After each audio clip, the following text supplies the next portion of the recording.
ngerasa kayak nggak akan bener tinggal di rumah sana. Karena itu dipengaruhi ada lagi apa nggak? Atau memang dari pengalaman aja gitu loh?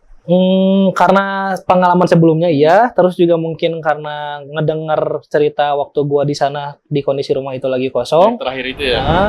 Nah, di situ itu awalnya memang fokusnya tuh ngeruqyah ke bokap gua. Karena memang kata ustadznya kemungkinan ini tuh adanya di bokap gua yang ngeganggu atau yang seneng ke nyokap dan adik gua gitu. Terus ngedengar kayak suara kursi ngegeser, seret gitu kan. Nah awalnya gue mikir, oh paling bokap gue bangun gitu kan. Emang biasanya bokap gue bangun kan subuh gitu. Tapi gue lihat jam, masih jam 1 gitu kan.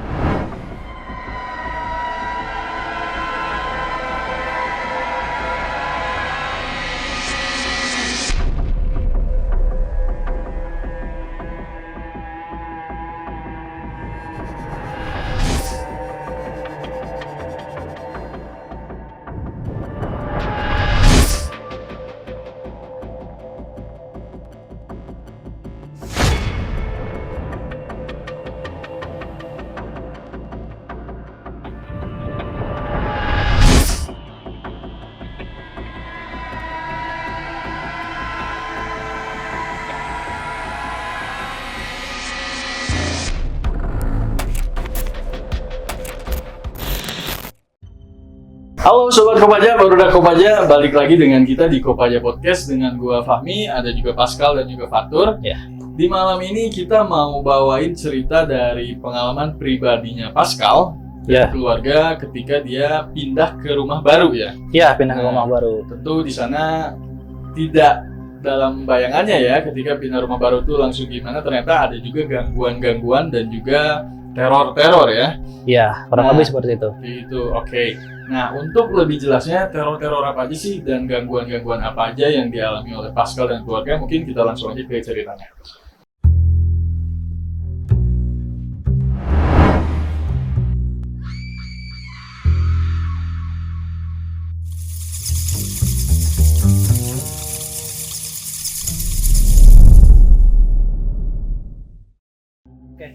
Mungkin gue cerita dari awal ya.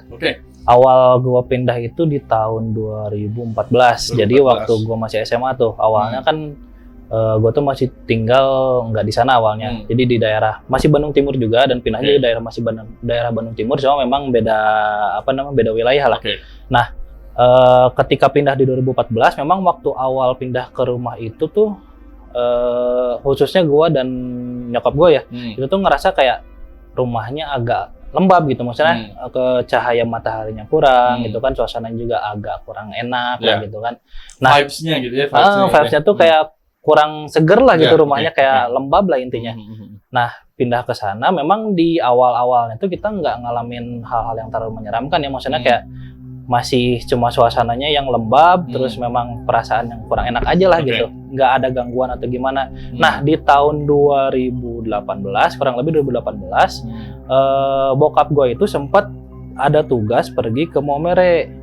Ke Maumere. Nah, ketika pindah ke Maumere, ketika tugas ke Maumere dan pulang, beliau tuh bawa kayak satu pedang, itu pisau lah, pedang atau pisau, lu juga lihat kan ya, pedang atau pisau gitu. Gua nggak terlalu ini sih ya, entah keris atau apa, gua nggak terlalu lihat. Nah, ketika itu dibawa, nah semenjak dari situ tuh beberapa gangguan sering terjadi. Tapi memang gua nggak ngalamin, tapi nyokap dan adik gua tuh ngalamin. Jadi nggak gangguan itu cuma ke nyokap dan adik gua doang. Jadi ke adik gua kayak pernah satu waktu adik gua tuh lagi di rumah sana sendiri. Gua lagi nongkrong tuh sama teman-teman, kebetulan tiba-tiba nelpon. Cepet pulang ke rumah. Lah kenapa? Kata gua, cepet pulang ke rumah katanya gitu. Akhirnya gua pulang lah, pas di rumah tuh adik gua nangis. Kenapa? Kata gua kan, terus dia bilang, tadi aku lagi masak. Dia bilang gitu kan, aku lagi masak. Tiba-tiba ada yang narik gitu kan, dia bilang gitu, tapi nggak tahu siapa yang nariknya, dan nggak ada siapa-siapa. Akhirnya udahlah gitu kan, dia nangis, gua tenangin, dan udah beres. Posisi berarti sendiri ya di rumah? Sendiri, dia lagi sendiri di rumah. Nah, terus pernah juga nyokap gua tuh lagi tidur bareng dengan bokap gua. Nah, ketika tidur itu nyokap gua ngerasa kayak bokap gua tuh lagi meluk. meluk. Terus nyokap gue tuh ngerasa lagi dicium, pas mau dicium tuh nyokap gue kan ngebalik ya, ngelihat gitu. Ternyata bokap gue tuh lagi ngadep ke arah sebaliknya dan ada sosok laki-laki yang rambutnya tuh keriting yang nyosor gitu ke nyokap gue, kayaknya si hantunya. Oh berarti udah jelas juga ya bentuknya, berarti ngeliatnya. Nyokap gue tuh ngeliat jelas bentuknya laki-laki, rambutnya keriting, mau nyosor tuh ke nyokap gue, emang si setan. Sorry, tapi setahu gue adek lu tuh pernah cerita ke gue kayak waktu adek lu mau masak itu kayak seakan-akan si tangannya itu ditarik buat tusuk ke dirinya ya? Itu pernah juga. Jadi kayak dia lagi megang. Di momen yang beda nih sama yang tadi yang di dapur tadi? Di momen yang berbeda. Momen yang berbeda. Itu pernah juga. Jadi sama juga tuh dia lagi sendiri di rumah. Sampai akhirnya dia tuh jadi trauma diem di rumah itu sendiri gitu. Karena memang pernah waktu memasak kebetulan lagi motongin bawang tuh kalau nggak salah. Kayak ngerasa pengen gitu tuh, pengen ada yang ini gitu. Kayak ada yang narik tangannya buat nusuk dirinya sendiri. Tapi berhasil kan buat berhasil untuk dihempas. Kalau nggak berhasil kan udah mati, bro. Takutnya kan pendarahan terus diselamatin. Iya, alhamdulillahnya enggak. Nah, gangguan itu anehnya memang ke nyokap dan adik gua doang. Gua tuh nggak ngerasain apa-apa sama sekali. Awalnya gua nggak ngerasain apa-apa sama sekali. Lanjut ke tahun 2019. Nah, ini tuh awal dari gua ngerasain gitu. Maksudnya gini, 2019 itu gua sempat ada KKN ke Pangandaran. Nah, waktu KKN itu gua tuh sempat karena kan gua ngontrak sama teman sekelompok tuh di daerahnya, salah satu daerah di Pangandaran lah ya, di tengah-tengah tuh. Terus ada kontrakan teman gua juga yang dekat pantai. Gak usah disebutin lah ya pantai mananya. Nah, di malam itu kami tuh diundang. Awalnya kami tuh diundang untuk makan-makan di kontrakan teman di sana yang dekat pantai. Akhirnya kita berangkat lah, dan itu tuh kita berangkat jam 9 malam. Jam 9 malam, dan perjalanan ke kontrakan itu kurang lebih 1 jam lah, 1 jam lebih. Nah, perjalanan memang agak serem karena perjalanan itu tuh kita nyusurin pantai. Jadi di jalanan tuh nyusurin pantai. Jadi ya lo tau lah suasananya kayak gelap, nggak ada lampu, lo motor cuma 2, suara ombak gitu. Jadi kan vibe-nya emang serem ya. Emang saat itu mungkin lampu di jalan juga agak nggak ada jalan sama sekali, nggak ada lampu sama sekali, jadi cukup mengandalkan lampu motor gitu. Gitu. Sampailah di sana, kita awalnya makan-makan tuh di pinggir pantai, asik-asikan gitu ya. Nah, setelah itu berangkatlah ke kontrakan teman. Nah, di situ sempat dibilang ada salah satu dosen gua yang bilang kayak, nanti kita ruqyah di sini katanya gitu. Bilangnya sih ruqyah. Dikumpulin lah di satu ruang tengah tuh, kalau nggak salah di ruang tengah kontrakan teman itu dikumpulin, baca-baca lah. Ya maksudnya kayak zikir dan sebagainya. Nah, ketika zikir itu kan memang gue nutup mata ya, tapi anehnya tuh tangan kiri gue tuh gerak-gerak terus. Gerak-gerak terus, kayak nggak tahu aja, pengen gerak aja gini gitu. Kayak gini, gini aja. Nah, setelah dari situ beres, seingat gue tuh sempat ada orang yang ngomong kayak, tadi tuh gue ngelihat ada lontong di belakang lu gitu ke gue. Itu temen lu? Seingat gue sih gitu ya, gue agak nggak terlalu ingat kayak gitu. Nah, setelah dari situ pulang. Nah, semenjak dari situ tuh, yang awalnya gue nggak bisa ngerasain atau ngelihat itulah ya makhluk itu, kesini tuh gue jadi bisa ngerasain gitu. Maksudnya kayak di sana itu awalnya gue kayak lagi sholat nih, gue lagi sholat, terus gue ngerasa kayak kok ada yang nempelin. Terus kayak ngerti gak sih, kayak lo lagi berdiri, terus kayak ada orang yang berdiri benar-benar di belakang lo gitu. Kayak orang yang ada makmumnya gitu. Padahal lo lagi sholat nggak sendiri, itu lagi berjamaah di masjid, sholat maghrib berjamaah di masjid, tapi lu kayak ngerasa orang di belakang itu terlalu dekat gitu. Nempel banget, ngerasanya tuh kayak gitu. Tapi kan kayak nggak mungkin kan di belakang nempel banget, kayak ngapain gitu kan. Setelah dari situ beres sholat, gue balik ke kontrakan. Badan gue tuh gatel dari ujung kepala sampai ke ujung punggung sini. Gatel banget, dan ketika ditanya, memang kebetulan ada temennya bisa ngelihat. Katanya tuh ada yang nempel ke gua. sosok ya itulah yang cewek gitu kan. Oh beda sama si bukan yang lontong. lontong Beda, itu. bukan Oke. cewek.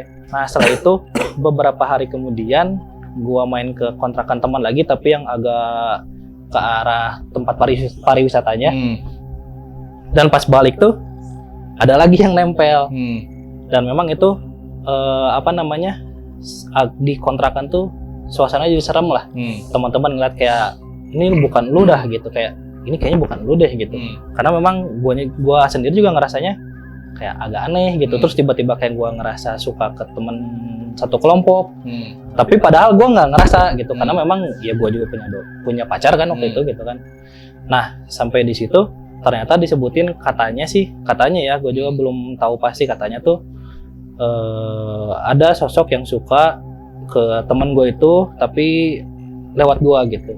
Katanya sih gitu. Jadi lu kesannya kayak sebagai perantara. Jadi perantara. antara dia, gitu Awalnya ya. sih gitu. Nah semenjak dari situ gua jadi ngerasa kayaknya gua lupa. Setiap gua ngerasain ada yang nyamperin atau ada yang nempelin, tangan gua tuh ngerasa pegel ya. atau sakit gitu. Itu awalnya momennya dari yang rukyah Yang itu tadi. ya? Yang tadi. Oke. Nah itu anggaplah sejarah sedikit lah dari Hmm. awal gua ngerasain ini. Oke. Nah lanjut lagi ke rumah yang baru gua tuh. Nah semenjak dari situ gua mengalami beberapa gangguan.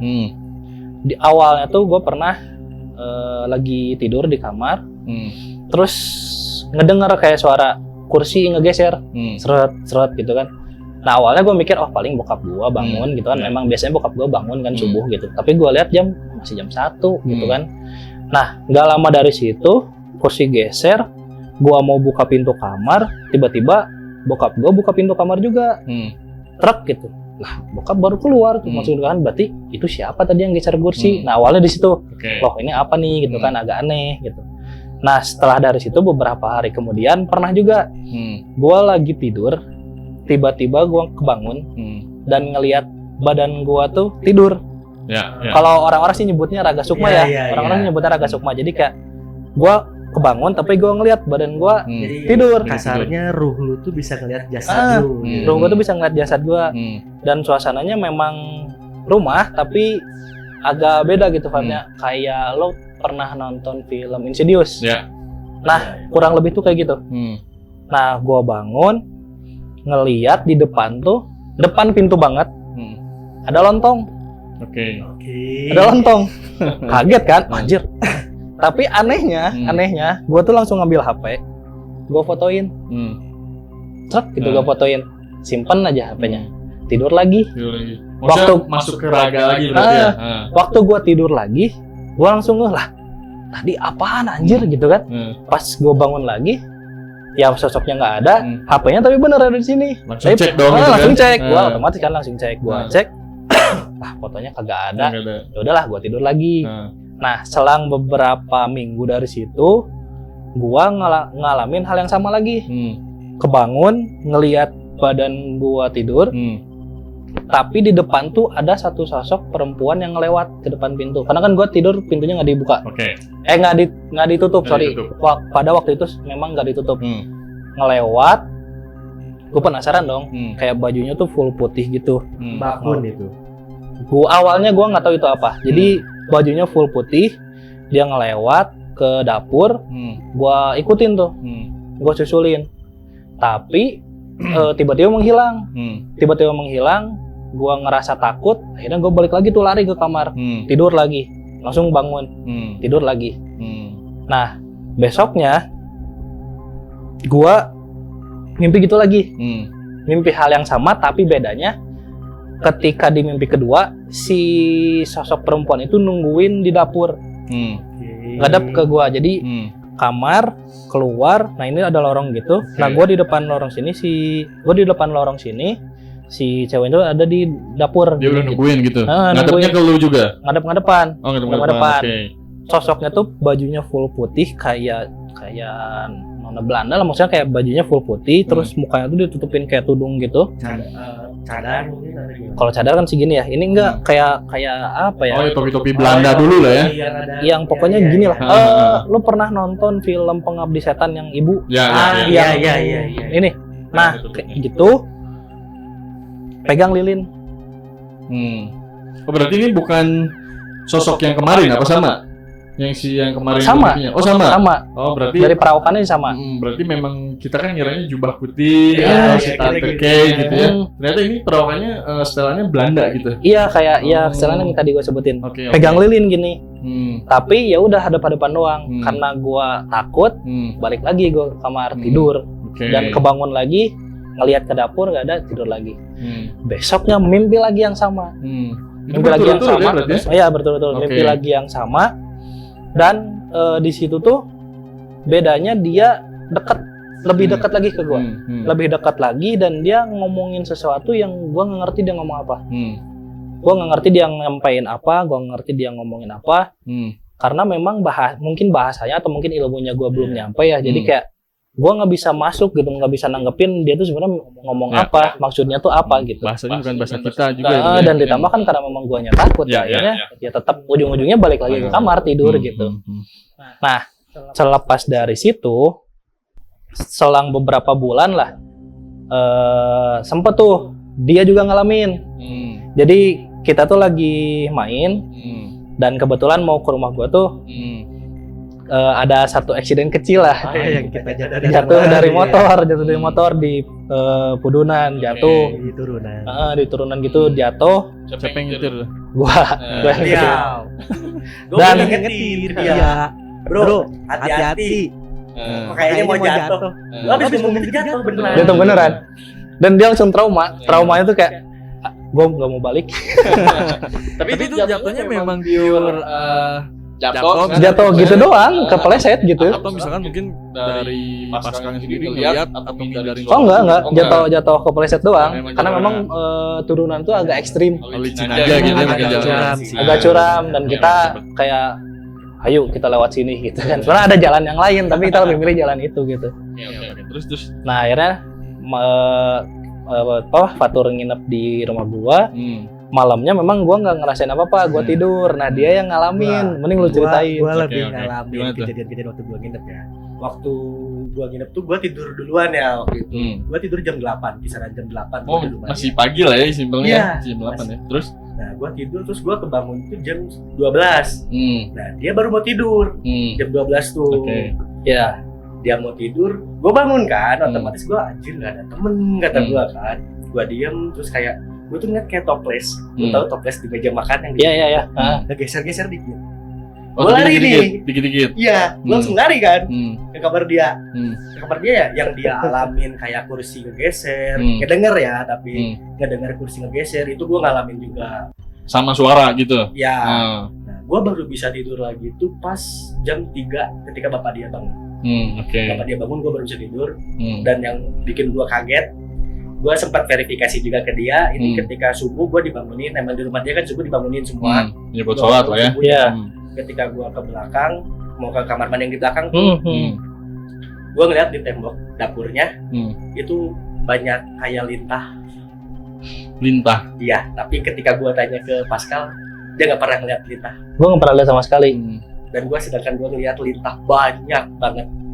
Banyaknya tuh gimana ya? Maksudnya kira-kira Iya. tuh Jadi kayak lu dinding itu full di Full. sama lintah. Tapi ketika gua beres wudhu, lintah itu nggak ada nggak tersisa satupun. Artinya kan dia doang yang lihat ya. Karena emang gua selama tinggal di situ dari 2014, 2013, 14 ya tadi gua bilang 14 sampai ke 2021 tuh gua nggak pernah ngelihat lintah sama sekali Satupun gitu. Satupun gua nggak pernah ngelihat dia doang. Nah, kalaupun misalkan kita ngobrolin lintah lah ya. Wudhu kita hitung misalkan 2 menit, 3 menit. Nah, harusnya kan lambat lah ya kan. Harusnya kan mungkin setelah wudhu juga masih kelihatan gitu loh. Tapi kan ini tiba-tiba dari yang banyak banget langsung nggak ada gitu ya. Iya. Dia jadi lintah apa juga sih itu ya. Gitu loh. Dari situ gua nggak mau lagi tinggal di rumah Pascal. Tapi lu sempet nanya sama Pascal dari momen itu Enggak, gua apa keep sendiri aja gitu loh. awalnya gua keep dulu. Ah. Terus sampai ada momennya gua coba tanya ke dia. Oh, Gitu. oke. Nah tadi kan ya beberapa hal yang sempat gue alamin di sana ya, dan memang keluarga gue juga tetap mengalami itu gitu. Nyokap gue tetap diganggu, nyokap gue diganggu, adik gue tetap diganggu, sampai akhirnya keluarga kita tuh udah mulai ngerasa jengkel lah ya, ngerasa capek. Sebenarnya itu ada apa sih gitu kan? Kenapa gitu? Nah sampai di satu waktu akhirnya kita sempat ngundang Ustadz ke rumah. Ada banyak kan di situ, maksudnya nggak cuma Ustadz satu orang doang, tapi ada beberapa orang yang ikut datang juga, termasuk dia sama orang tuanya datang. Nah di situ itu awalnya memang fokusnya tuh ngeruqyah ke bokap gua, karena memang kata Ustadznya kemungkinan ini tuh adanya di bokap gua yang ngeganggu atau yang seneng ke nyokap dan adik gua gitu. Atau intinya kayak ngeganggu keluarga lah selain bokap gua gitu, karena bokap gua nggak ngalamin sama sekali tentang gangguan apapun gitu di situ. Nah, ketika prosesi ruqyah itu dijalankan, nah dia ngalamin sesuatu yang unik di sana, dan mungkin kayaknya lebih enak kalau dia yang cerita gitu. Ini sebenarnya hal yang bikin gua agak takut sampai sekarang ya. Waktu itu tuh ketika prosesi ruqyah ada momennya, jadi bapak gua tuh duduk di depan bapaknya Pascal. Depan-depanan nih? Depan-depanan. Jadi waktu itu posisinya Ustadz itu di belakang bapaknya Pascal. Nah, bapak gua tuh di depannya. Nah, gua kan karena gua gimana ya? Karena gua tuh emang bosen ngikut prosesi ruqyah itu, gua main HP tuh. Tiba-tiba ada notif di WA muncul notif, gua buka lah. Nah, ketika gua buka tuh, kok gua ngeliat bapak gua tuh kayak selfie. Bapak gua selfie. Terus yang bikin kaget adalah ketika respon ibu gua. Ibu gua tiba-tiba ngebales, dan balasan ibu gua kok ada he gitu. Ada bokapnya gua. Jadi bapaknya Fatur dia selfie. Bokap gua tuh selfie. Tapi kata tapi ibu yang gua, dilihat sama dia ada di sebelah bokap gua. Padahal itu sebenarnya kan lagi di depan. Ya. Jadi bokapnya Fatur selfie, nyokapnya dia lihat fotonya, kok ada bokap gua di sebelah bokapnya Fatur. Padahal ya bokap gua ada di depannya kan jelas. Dan gitu. lagi di ruqyah juga. Dan lagi di ruqyah juga gitu. Dan respon bapak gua juga cuman bilang, ya itu yang di depan itu buaya putih.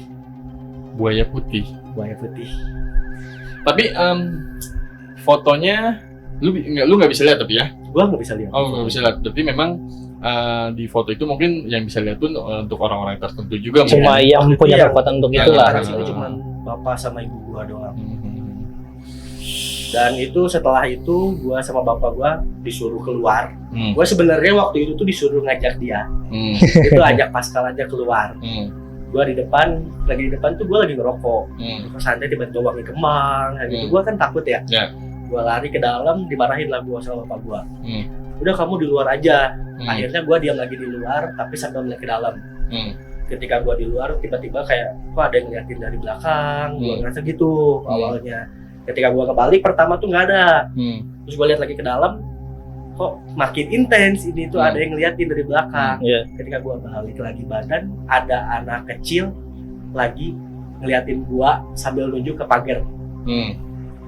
Yang dimana kan gua, anjir ini menurut gua ini maksudnya apa ya? Gua kan nggak bisa komunikasi sama mereka ya. Emang gua terkadang itu gua bisa ngeliat, cuman gua nggak bisa komunikasi sama mereka. Jadi karena dia nunjuk pagar, gua cuma bukain gerbang, terus gua lari ke dalam. Oh, seakan-akan mungkin dia pengen kayak minta tolong bukain dong, kayak gitu. Dan yang bikin kagetnya itu ketika gua cerita ke tante gua, dan respon keluarga dia, oh itu emang yang sering di rumah. Jadi memang ada anak kecil, dan yang ganggu adek gua tuh yaitu yang anak kecil itu, gitu. Nah, selepas dari ruqyah itu, pokoknya selama prosesi ruqyah itu tuh tangan gua tuh ngerasa sakit.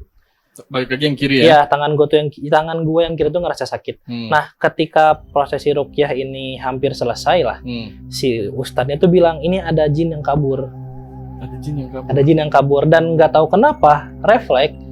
Gua langsung bangun, langsung jalan ke kamar adek gua, diem di sana beberapa menit, keluar, tangan gua tuh sakit banget, sakit parah banget, disamperin sama ustadznya, dibacain segala macam, dilepasin sampai akhirnya udah beres. Terus ustadznya bilang, itu jinnya udah nggak ada lagi. Nah, yang dimaksud Ustadz di tangan lo itu si jin yang kabur apa si anak kecil? Jin yang kabur. Oh, jin yang kabur. Oh, oke. Jadi gua awalnya ngerasa apakah gua maksudnya kayak gua ngerasa sebenarnya kenapa sih tangan gua dong yang bisa ngerasain gitu kan. Sempat nanya juga gitu, terus dia pernah bilang teman gue tuh sempat ada yang bilang karena lu tuh wangi katanya. Awalnya gue ngerasa kayak lah gue pakai parfum perasaan nggak banyak amat gitu kan, pakai parfum normal aja gitu, senormal-normalnya semua orang gitu kan. Dia ketawa pas dengar, maksud kata dia itu tuh bukan lu yang wangi, tapi apanya darahnya darah lu yang wangi. Darah lu tuh bagi kaum mereka itu wangi, enak. Jadi kayak gampang memikat lah gitu istilahnya, menarik gitu. Jadi ketika ya itu make sense gitu, ketika memang pas si Ustadz bilang ada jin yang kabur, gue refleks bangun dan jalan ke ke kamar adik gue, ya itu mungkin pas tangan gue sakit tuh ya karena nempel gitu, karena mungkin energinya atau apanya yang nempel atau berdekatan atau gimana, gue juga masih awalnya belum paham gitu. Ini juga ya, jadi punya menarik bagi mereka, malah jadi cukup beban juga ya. Beban karena memang kayak di satu waktu lu lagi jalan tiba-tiba tangan lu sakit, terus tiba-tiba enggak lagi, tiba-tiba sakit lagi, tiba-tiba enggak gitu kan. Ya menariknya bagi kaum yang tidak diinginkan lah ya. Iya. Gitu. Dan yang bikin sebel tuh karena gue cuma bisa ngerasain ini tanggal sakit, tapi gue nggak tahu sosoknya tuh apa, di mana, kayak gimana tuh gue nggak tahu gitu. Maksudnya kayak ya minimal kalau mungkin gue tahu kan, kalaupun gue kabur nggak nanggung gitu kaburnya, gue bisa tahu gue harus kabur ke sana atau ke sana atau ke sana. Ini kan gue nggak tahu ya dia di mana. Ya kan kayak radius mungkin berapa gitu. Kayak ya, gitu. Bener-bener. Jadi gue masih belum mengerti tuh maksudnya ini bisa sakit tuh kenapa, dan memang kenapa cuma kiri doang gitu. Sama satu lagi Pascal, tadi ketika lu bilang tangan kiri lu sakit kan udah ada di misalkan radius berapa gitu ya, yang gitunya. Nah buat ngelepasnya sendiri lu bisa? Apa memang beranjak aja dari tempat itu gitu? Lebih ke salah satunya beranjak bisa, tapi kadang juga beranjak nggak ngaruh. Jadi kadang gua solusinya adalah ngedengerin Moratal. Itu solusi paling efektif buat gua ya. Ngedengerin Moratal itu udah cukup lah, udah cukup. Ngedengerin Moratal. Kalau misalnya emang ngerasa lu sakit banget, ya gue sakit banget, udah mending tidur aja dah gitu. Toh gue juga nggak tahu dia ada di mana gitu kan. Ibaratnya kayak mau ada di belakang gue ya udah terserah. Toh gue juga bisa ngelihat, mending tidur aja dah gitu. Pengalaman banget ya itu. Iya. Nah dari proses sisi ruqyah tadi, terus ada jin yang kabur akhirnya bisa dilepas. Nah dari situ tuh Ustadznya bilang si senjata yang tadi gue sebutin di awal. Yang dibawa bapak lo itu itu tuh harus dibuang. Dan ternyata gua baru tahu si senjata yang bokap gua bawa itu nggak cuma satu, ada banyak. Ada banyak. Jadi senjatanya ada, kurang lebih segitu. Senjatanya ada banyak. Ada yang dari Kalimantan, ada yang dari Maumere tadi, dan nggak tahu lagi dari mana, gua nggak tahu. Nah katanya tuh berkumpulnya dari situ, sehingga akhirnya disaranin untuk segera dibuang. Nah setelah dibuang, sebelum ke situ, nah gue sempat nanya kan ke ustadznya, Ustadz, gue pernah ngalamin mimpi, gue ketemu dengan cewek yang tadi gue sebutin, dan di mimpi yang ketiga itu dia kayak bicara sesuatu, tapi gue nggak bisa dengar, bukan nggak bisa dengar, gue nggak tahu dia ngomong apa, nggak ngerti. Ini tadi ya. Nah, ustadznya cuma bilang itu kemungkinan salah satu leluhur kamu dari keluarga ayah yang mungkin ingin menyampaikan sesuatu atau ingin minta tolong, entahlah, kata dia nggak tahu. Cuma karena kamunya nggak ngerti atau misalnya ilmunya lo belum nyampe, jadi nggak masuk tuh omongannya gitu. Jadi sampai dengan detik ini, gue masih nggak tahu dia tuh siapa, dia ngomong apa dan maksudnya apa tuh, gue masih nggak tahu. Karena memang semenjak mimpi terakhir yang dia bicara, itu udah hilang. Entah memang dia ngerasa percuma ngomong ke dia gitu, entah mungkin gitu, ngerti, mungkin pikirnya. Berarti sampai sekarang nggak pernah. Udah nggak pernah lagi. Semenjak itu udah nggak pernah lagi. Dan setelah senjatanya dibuang tuh juga di rumah itu juga udah nggak serem lagi, karena memang nggak lama dari rumah itu si senjatanya itu dibuang. Gue pindah lagi lagi ke daerah, tetap di Bandung Timur tapi agak ngegeser lagi gitu. Lebih ke dekat rumah dia sekarang gitu. Ada momen juga waktu itu gua nyuruh lu ini ya, buang senjatanya karena sampai seminggu kalau nggak salah ya nggak dibuang-buang ya sama bapak lu ya. Oh setelah dikasih mandat dari Ustadz pun tetap di keep juga, ditahan seminggu gitu. Sempat agak ditahan gitu. Dikarungin doang tadi sama si Ustadz itu. Nah, tapi ini kan mungkin agak privasi juga ya, Mas Iya. Kal ya. Tapi kalau misalnya dijawab, bisa dijawab. Lu sempet nanya nggak sama bokap lu ya khususnya, kenapa jadi senjata itu tuh sebenarnya apa gitu loh? Itu tuh lebih ke hadiah sebenarnya, Oh, kayak hadiah. bokap gue datang ke Kalimantan terus dihadiahin ini silahkan dibawa. Hmm. Bokap gue pernah nyerita setelah ya gue tahu ada senjata itu, bokap gue pernah nyerita ada salah satu senjata yang dari Kalimantan, kalau nggak salah senjatanya apa tuh gue lupa, kayak golok gitulah. Dikasih sama orang sana, disuruh simpen di koper, harusnya logikanya kalau misalnya di koper kan kedetek ya, kedetek gitu, kedetek. Tapi itu nggak sama sekali, nggak kedetek sama sekali. Oh, sampai di bandara? Nggak kedetek sama sekali. Sampai bisa dibawa ke rumah kan artinya nggak kedetek, harus sama kedetek. detektor tuh berarti Full nggak kedetek, Oke. katanya tuh gitu. Nah mungkin ya salah satunya ada bawaan apa dari sana nggak ngerti kan gitu, karena memang beliau lah yang ngalamin gitu. Dan memang gua nggak ada sempet untuk nanya lebih jauh gitu, karena memang ya udahlah mending dibuang aja biar nggak terlalu serem rumahnya gitu kan. Cuma alhamdulillah semenjak dari situ gangguan tuh udah mulai berangsur berkurang lah. Sempat ada gangguan lagi tuh ketika COVID. Jadi rumah itu tuh sempat kita ngalamin COVID 2021. Iya. 2021 karena 2020 mah alhamdulillah keluarga gue sih nggak ada yang kena gitu. 2021 barengan banget nyokap dan bokap gue tuh kena COVID.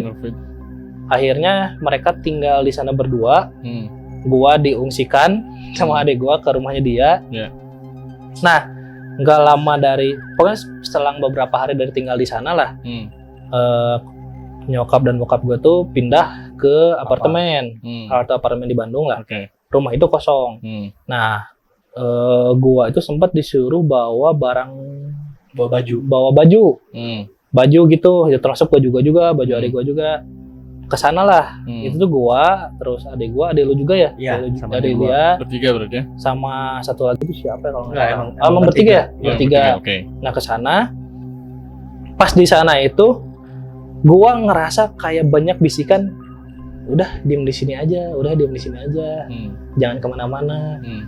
Dan ketika di momen itu tuh, yang dilihat adik gua dan adiknya dia tuh kayak, gua tuh bener-bener berdiri sendiri di pojokan, diem, nggak ngapa-ngapain. Ngeliat tembok. Padahal gua tuh ngerasa kayak ya udah kayak biasa aja gitu. Aktivitas lah ya. Sampai akhirnya kayak nggak lama dari situ, gua agak ke depan ngomong kayak, udahlah gua di sini aja gitu. Ke mereka. Padahal suasana di rumah itu tuh nggak ada siapa-siapa, serem, acak-acakan karena memang suasananya habis ditinggal bokap dan nyokap COVID gitu kan ke sana. Dan memang ya serem lah gitu, karena memang nggak ditinggali mungkin ya. Gitu. Sorry boleh nambahin. Gua waktu yang momen adek gua yang bertiga ini di rumahnya dia, adek gua langsung nelfon ke gua. Langsung nelfon, "Kak, tolong dong ke rumah AA." Gua nanya, "Kenapa?" "Ini tolong sadarin AA kesurupan." Padahal gue nggak ngerasa kesurupan sama sekali. Mungkin sudut pandang adek gua karena dia diam di pojokan Ya, itu aneh banget kan, Kayak gitu. Jadi gue nggak ngerasa kesurupan sama sekali, gue ngerasa ya udah aktivitas seperti biasa gitu. Tapi yang mereka lihat tuh gue diem di pojokan, diem aja gitu. Emang ya agak aneh juga gitu. Nah semenjak dari situ keluar lagi, barang-barang udah dibawa kan, tinggal lagi di rumah dia. Terus sempat bokap gue juga dirawat agak lama di rumah sakit. Di apa tuh namanya? Di salah satu rumah sakit besar. Bukan apa di namanya UGD. tuh? Diisolasi di rumah sakit. Diisolasi. Karena memang COVID juga kan.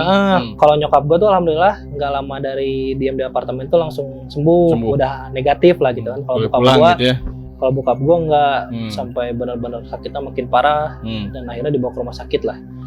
Nah semenjak dari situ bokap gue sembuh, satu keluarga gue, nyokap, bokap, adik nggak ada satupun yang pengen tinggal lagi di rumah itu. Oh ya?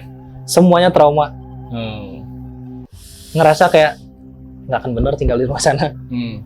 Karena itu dipengaruhi ada lagi apa nggak? Atau memang dari pengalaman aja gitu loh?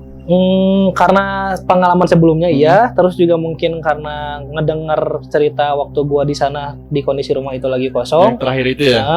Dan memang di sana juga kan bokap dan nyokap gua bener-bener kayak rumahnya lembab, dingin, lagi sakit juga gitu kan COVID, kayak nggak nyaman lah. Akhirnya bokap yang paling trauma tuh bokap gue sih.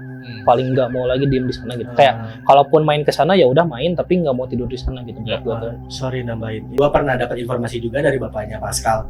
Waktu itu katanya waktu di rumah sakit di isolasi itu bapak lu sempat ngelihat sosok yang pakai baju hitam besar ya? Ya. Ada bokap gue tuh sebenarnya sebelum di rumah sakit dia juga ngelihat di apartemen. Apartemen juga ngelihat kayak intinya lebih ke bokap gue tuh sempat ngerasa kayak apakah ini tuh sebentar lagi bokap gue mau meninggal gitu. Bokap gue ngerasanya kayak gitu karena memang ngelihat Sosok-sosok kayak sosok ya. yang datang gitu kan, datang tapi ya mungkin bukan aneh sih, lebih ke beruntungnya mungkin ya. Yang meninggal tuh justru teman-teman sekamarnya gitu. Jadi ada 4 orang di situ, 3-nya tuh meninggal waktu di rumah sakit ya. Tapi kalau sosok-sosok itu udah ngeliat dari waktu di apartemen. Nah waktu di rumah sakit memang ada lagi, muncul lagi. Tapi ya entah disebut beruntung atau apa gue nggak ngerti ya. Maksudnya takut salah juga. Tapi ya memang di antara berempat itu yang dari satu ruangan 3-nya meninggal. Dan bokap gue tuh bener-bener trauma banget sama yang namanya COVID. Karena memang dia dengan jelas mata ngelihat sendiri 3 orang meninggal di situ gitu. Bayangin traumanya kayak gimana bro gitu. Ya tapi nggak bisa disebut beruntung juga sih karena waktunya masih ada ya mungkin belum ada waktunya atau Ya. masih dikasih kesempatan lah ya gitu. Kita juga kan gitu. tetap berduka cita sama yang 3 Ya, gitu ya. kayak gitu. Ya sih itu pasti trauma banget sih 3 gitu. Karena dari situ udah bener-bener udahlah nggak mau tinggal di sana gitu. Akhirnya menyempetin mutusin untuk pindah, ya akhirnya pindah ke dekat rumah dia sekarang gitu. Oke. Ini kalau yang masih gua kepoin satu nih. Ketika bokap lu dikasih barang-barang atau senjata tadi yang dari Sumatera, Kalimantan, itu ada omongan nggak waktu ngasihnya dari yang pemberinya gitu loh? Misalkan ini tuh buat ngelindungin atau ini tuh ada isinya gitu loh. Itu diomongin? Gue sih nggak sempet nanya ke arah situ ya. Karena yang tadi gue bilang kan gue lebih peduli untuk senjatanya cepet dibuang gitu. Jadi gue nggak nanya lebih jauh gitu soal itu. Tapi mungkin next gue tanyain lah maksudnya apa dan gimana gitu. Karena mungkin dari bokap lu pun sebenarnya ya nggak punya clue juga bahwa itu dari senjatanya kan, itu baru tahu ketika si Ustadz datang tadi ya gitu ya. Gitu. Oke. Tapi sekarang udah dibuang juga berarti, udah fix dibuang. Udah nggak tahu di mana sih ya.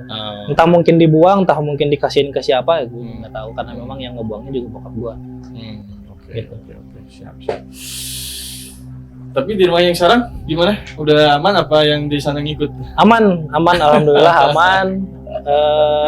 Udah nggak ada gangguan apa-apa lagi. Ya sempat ada satu gangguan kecil lah gara-gara ini. Gara-gara siapa Fatur? Ya itu emang dia si Nona itu suka aja keluh. Jadi lebih ke sekelibat aja, kayak kita lagi jalan pulang terus dia bilang ada yang ngikutin lu gitu. Gua kayak wah nggak ada gitu kan. Besoknya rumah berisik tuh kayak suara apaan sih gitu, ada suara-suara lah, suara berisik, ada suara yang kayak jalan di genteng segala macam. Nyokap gua protes kayak suara apa sih berisik gitu, biasanya juga enggak. Gua keluar kamar, gua iseng aja ngeliat ke arah genteng gitu. Ya apaan sih gitu, dilatin terus sama gua kan nggak ngerti, kayak pengen ngeliatin aja. Akhirnya gua iseng udahlah foto, motoin ke dia nanya ke temannya, terus ada yang suka sama lu ya mbak pun gitu kata dia kan usir gitu. Gue tuh udah cepet usir. Dia bilang udah setel murotal aja. Udah gue setel murotal, udah aman. The next woman yang suka tapi yang bangsa yang gitu juga ya? Iya harusnya nggak gitu, yang gitu juga kali ya. Lagi ya punya fans dalam. Nah tapi ya alhamdulillah aman ya. Aman. Kurang lebih di sana sih lebih nyaman, lebih aman, dan ya kehidupannya lebih tenang lah. Oke. Siap. Itu mungkin Sobat Kopaja dan Nurga Kopaja cerita dari Pascal ya tentang rumah yang sebelum yang sekarang. Mungkin dari teman-teman juga pasti punya nih ketika ke lingkungan baru atau wilayah baru itu punya cerita horor atau cerita yang gangguan-gangguan atau teror, karena mungkin dari kita juga kan bisa aja nggak tahu rumah sebelum kita tuh yang tinggalnya gimana gitu ya, atau ada kejadian apa gitu loh. Dan gue sih yakin sebenarnya ada banyak orang yang ngalamin hal yang kayak gue alamin juga, karena kan banyak rumah second yang ya rumah sebelumnya. Terus yang lu tadi bilang kan kayak sebelumnya dipakai apa dan nggak tahu juga gitu kan. Akhirnya pas datang ternyata serem, ternyata gangguannya banyak, dan gue yakin bukan cuma gue sendiri gitu yang ngalamin. Itu sih pasti banyak lah yang ngalamin.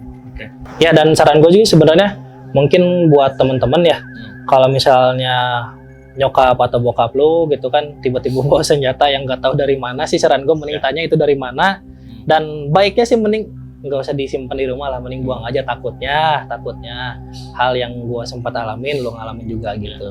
Tuh, karena tentu apalagi judulnya pernah kan hadiah ya, tentu kan hadiah siapa yang nggak seneng lah ya dikasih hadiah sebagai penghormatan, apalagi mungkin dari adat tertentu gitu ya, dari suku tertentu kan tentu jadi hadiah, cuman tetap harus lebih berhati-hati aja sih ya, karena di dalamnya ada apa atau membawa apa gitu loh. Lebih dicari tahu dulu lah itu sebenarnya apa dan maksudnya gimana gitu kan. Begitu sih mungkin cerita yang bisa gue sampaikan ya. Karena selebihnya sih ya alhamdulillah udah aman lah. Oke, gitu sobat Kopaja dan juga Garuda Kopaja, cerita dari Pascal, cerita pribadinya ketika dia di rumah yang sebelumnya nih. Nah, dari teman-teman juga kita nggak akan capek buat ingetin nih, buat dari kalian yang punya cerita sejenis atau cerita di luar ini pun yang penting horor memang serem, itu bisa ya, balik lagi kita ingetin buat DM Instagram kita di @kopaja.podcast buat nanti kita langsung tayangin di YouTube maupun di Spotify gitu ya. Oke. Mungkin untuk episode kali ini kita cukupkan sampai di sini mungkin ya, Pak Pascal, Pak Fatur. Untuk selanjutnya tunggu di episode selanjutnya. Jangan lupa follow, jangan lupa subscribe, jangan lupa like videonya, dan juga nonton terus videonya di YouTube, dengerin di Spotify. Pencet tombol loncengnya. Oke, sekian dari kami. Selamat malam. Selamat malam.